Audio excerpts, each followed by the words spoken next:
after enduring a series of horrifying paranormal experiences, I've finally encountered a friendly creature. I'm not entirely sure what to call it, but at least it's nice. To my surprise, it resembles my beloved dog, Tuna, who passed away some time ago.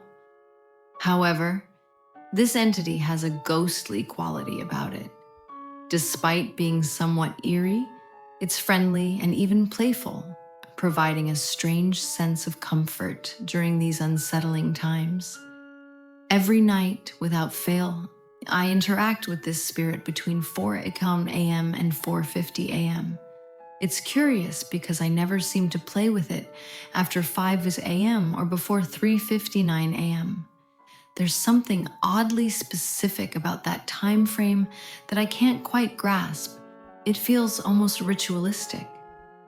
Perhaps it's an unspoken rule for this spirit or a subconscious boundary I've set. Isn't that strange? I know it sounds peculiar, but my experience has shown me that the world is full of mysteries that defy explanation. During our nighttime playtime, I can communicate with Tuna as if we're having a genuine conversation.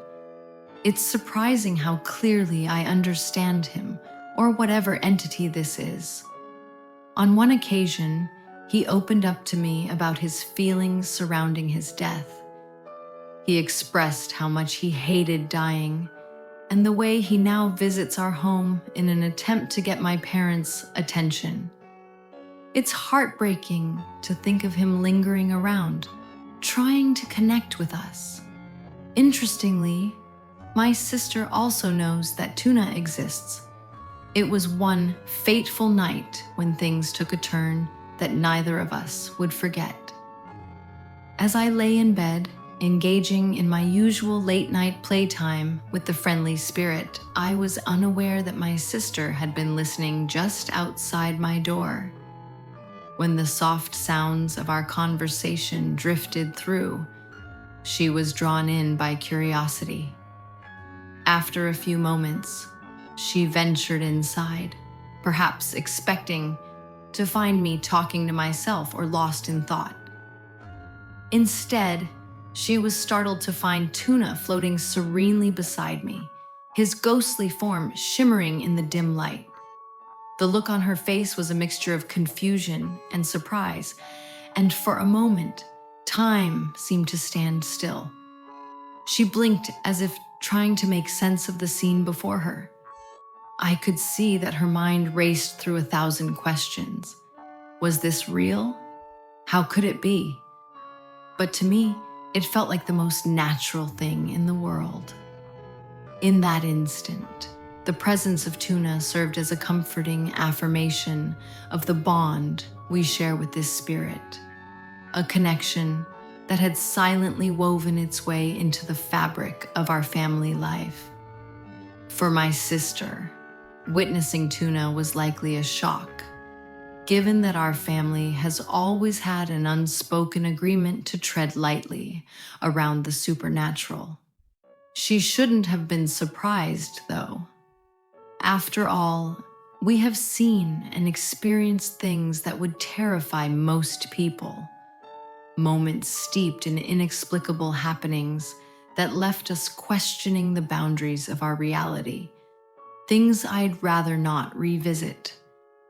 I still remember those chilling nights filled with shadows and whispers that danced just out of reach. Each encounter has shaped my understanding of the unknown, fueling a mixture of fear and fascination. I've often thought about writing down those wild experiences. It feels like they deserve their own narrative, a separate story that could capture the essence of what we went through. But for now, my heart is anchored in the presence of Tuna. He has become my primary focus, a reprieve from the chaotic symphony of unsettling events that swirl around me. As I reflect on our nightly interactions, I can't help but wonder what else is out there, lurking in the shadows, waiting perhaps for its turn to be acknowledged. In this strange world filled with uncertainty, Tuna's companionship remains a beloved constant, reminding me that even in the face of fear, connections can still blossom in the most unexpected ways. Despite our ongoing interactions, my parents seem unaware of Tuna's presence. It's perplexing why they don't see him when my sister and I can so vividly interact with him.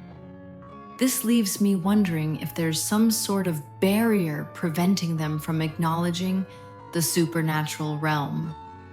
Are they too caught up in the mundane world of daily life? Or is there something else at play? Whatever the reason, I find solace in the connection I have with this friendly ghost dog. It's a strange coexistence, but for now it feels like a comforting presence amidst the chaos of my experiences.